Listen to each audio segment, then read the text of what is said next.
2021 నుంచి చంద్రబాబు నాయుడు గారి కుట్రలో పావులుగా మారిపోయారు. ముఖ్యంగా మన సునీతక్క, తర్వాత క్రమంలో షర్మిలక్క. కేవలం పొద్దున్న లేసే వచ్చి తిట్టడమే తిట్టడం. ఎంత మాట వస్తే అంత మాట, నోటికి ఎంత మాట వస్తే అంత మాట. నిజంగా బాధేస్తుంది. నాకేం కోపం అయితే లేదు కానీ బాధేస్తుంది. ఏందిరా ఇంత ఘోరంగా తిడుతుంటారు మనల్ని. వాళ్ళకు బాగా తెలుసు ఇరికిచ్చింది వాళ్ళే, మళ్ళీ విమర్శించేది వాళ్ళే. 2021లో సునీతక్క, చంద్రబాబు నాయుడు గారు, అప్పుడు ఢిల్లీలో ఒక తెలుగు వ్యక్తి, ఒక పెద్ద మనిషి ఉన్నాడు, ఒక వ్యవస్థను హెడ్ చేస్తూ, చాలా ముఖ్యమైన వ్యవస్థ. ఆ వ్యవస్థ గురించి మనం బయట బహిరంగంగా మాట్లాడలేని పరిస్థితి మీ అందరికీ తెలుసు. బహుశా ఆ వ్యవస్థ హెడ్ అతను వీళ్ళ ద్వారా సిబిఐ ప్రభావితం చేసినారు. మరి 2.5 సంవత్సరాల తర్వాత వాచ్మెన్ రంగన్న 2.5 సంవత్సరాలు ఏమీ మాట్లాడకపోవడము, లై డిటెక్టర్ టెస్ట్ చేసినా కూడా ఏమీ చెప్పకపోవడము, 2.5 సంవత్సరాల తర్వాత వీళ్ళ దగ్గరకు వచ్చి ఈ నలుగురు చేసినారని పేర్లు చెప్పడము. ఆ నలుగురిని సిబిఐ అరెస్ట్ చేయదు. ఆ నలుగురిలో ఒక వ్యక్తిని అప్రూవర్ చేస్తుంది.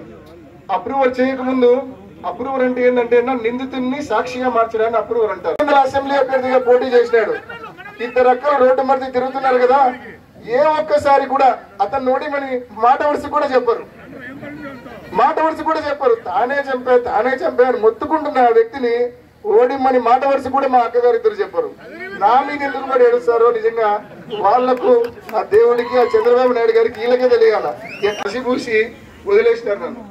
నేను చెప్తా ఉన్నా ఈ 3 ఏళ్లుగా నాన్నను ఇదే తప్పుడు వాంగ్మూలాలు, ఇదే తప్పుడు అప్రూవర్ సాక్ష్యాలు, వీటిని పెట్టి నాన్నను దాదాపు 385 రోజులు నాన్నను జైల్లో పెట్టారు. దేవుడి దయ వల్ల, మీ అందరి ఆశీస్సుల వల్ల ఇటీవల ఆయనకు బెయిల్ వచ్చి కండిషనల్ బెయిల్ నాన్న ఎటువంటి వాడో మీకు తెలుసు. ఆయన కూడా క్రైమ్ ఎంకరేజ్ చేసేవాడు కాదు. ఎప్పుడు పులివెందులకు పోయినా దొరుకుతాడు మనిషి, ఎప్పుడైనా అవైలబుల్ గా ఉంటాడు, ఎవరికి ఫోన్ చేయమన్నా చేస్తాడు, ఎవరికైనా మద్దతుగా ఉంటాడు.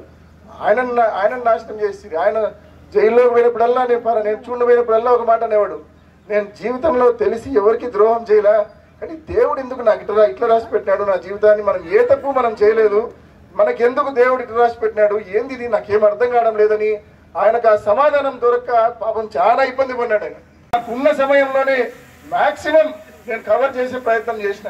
మీ అందరికి గుర్తుంటుంది, కార్యకర్తకు జగనన్న భరోసా అనే ప్రోగ్రాం సిబిఆర్ డ్యామ్ దగ్గర పెట్టినాం. మనము ఉదయం 5:30కు మొదలు పెట్టినాం, రాత్రి 10:30 వరకు నేను నిలబడుకోండి. మీ అందరూ దేవుడు మనం తప్పు చేయకుంటే మనతో ఎప్పుడు ఉంటాడు. ఈ సమస్యలు అనేటివి వస్తాయి, అప్పుడప్పుడు కొన్ని అకారణంగా వస్తాయి. వచ్చినప్పుడు కూడా దేవుడి సమస్యల్లో మనతో తోడుగా ఉంటాడని కూడా నేను నమ్ముతున్న కారణం ఒకటి ఎవరెన్ని విమర్శలు చేసినా, ఎవరెన్ని మాటలన్నా కూడా తప్పకుండా గట్టిగా నిలబడతాం, గట్టిగా నిలబడి తీరుతాం. రాబోయే రోజుల్లో కూడా ఎదిరిస్తా, ఎవరినైనా ఎదుర్కొంటా. నా దగ్గర ధైర్యం ఉంది. తప్పకుండా రాబోయే రోజుల్లో మీ అందరి సహాయ సహకారాలతో అన్ని విషయాలు కూడా బయటికి వస్తాయి. ఎన్ని వేల అడుగుల లోతులో మీరు దాచిపెట్టినా కూడా ఏవి దాగవు, అన్ని బయటికి వస్తాయి. తప్పకుండా ఆ రోజు వీళ్ళు నాకు ఎలా క్షమాపణ చెప్తారో కూడా చూడాలా, ఖచ్చితంగా వినాలని కూడా నాకు వివేకం పెదనాన్న మరణానికి కారణమైన వాళ్ళు తప్పకుండా బయటికి రాకుండా పోరు. 100% ఎస్టాబ్లిష్ అవుతుంది. అది ఎస్టాబ్లిష్ అయ్యేది, అది బయటకు వచ్చేది 100% ఎంత వాస్తవమో అంతే వాస్తవం. ఏంటంటే ఎవరు కుట్ర చేసి నాన్నను ఇరికిచ్చి జగనన్న మీద పొడిదేశారో అది కూడా 100% బయటకు వస్తుందనే విషయాన్ని కూడా మీ అందరికీ, ఎలా కుట్ర చేశారు, ఎందుకు కుట్ర చేశారు, అన్ని ప్రశ్నలకు జవాబులు వస్తాయి. ఎలా వీళ్ళు కుట్ర చేశారు, ఎందుకు వీళ్ళు కుట్ర చేశారు, ఎవరిని కాపాడుకోవడానికి కుట్ర చేశారు, ఈ ప్రశ్నలన్నింటికి కూడా రాబోయే రోజుల్లో తప్పకుండా సమాధానాలు దొరుకుతాయి. రాజశేఖర రెడ్డి గారు జీవితం అంతా పోరాడారు టీడీపీతో, ఎల్లో మీడియాతో, చంద్రబాబు నాయుడుతో. అటువంటి టీడీపీ చేతిలో, అటువంటి ఎల్లో మీడియా చేతిలో వారి కుట్రల్లో మీరు పావుగా మారిపోయారంటే మీరు రాజశేఖర రెడ్డి గారి వారసులా లేకుంటే చంద్రబాబు వారసులా ఒక్కసారి మీరు ఆలోచన చేసుకోవాల్సిన అవసరం ఉందని చెప్పి వీళ్ళిద్దరికీ కూడా మనం అంతకంటే ఎక్కువ వాళ్ళ గురించి, వారు నా గురించి ఎంత వ్యంగ్యంగా, ఎంత వెటకారంగా, ఎంత నీచంగా మాట్లాడుతున్నారో అలా నేను మాట్లాడలేను. వాళ్ళ టార్గెట్ అలా ఒకటే, అవినాష్ ను కనుమరుగు చేస్తారంట.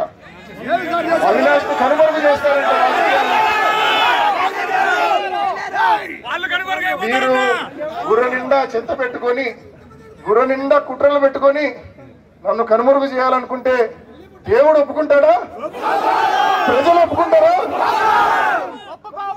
తప్పుడు వ్యక్తుల చేతుల్లోకి పోయి వీళ్ళు చేసే తప్పుడు పనులను ఏ ఒక్కరు సమర్థించారనే విషయాన్ని కూడా పేరు పేరున ప్రతి ఒక్కరికి తెలియజే. మా అక్కగారితో వీళ్ళందరితో పోరాడేందుకు తప్పకుండా శక్తిని మీరే ఇస్తారని చెప్పి కూడా పేరు పేరున మిమ్మల్ని అందరినీ మనవి చేసుకుంటూ, స్పష్టంగా చంద్రబాబు నాయుడు కాంగ్రెస్ పార్టీకి పెట్టిన టాస్క్ ఏంటంటే వైసీపీ ఓటు చీల్చండి, తద్వారా టీడీపీ కూటమికి లబ్ధి చేకూర్చండి.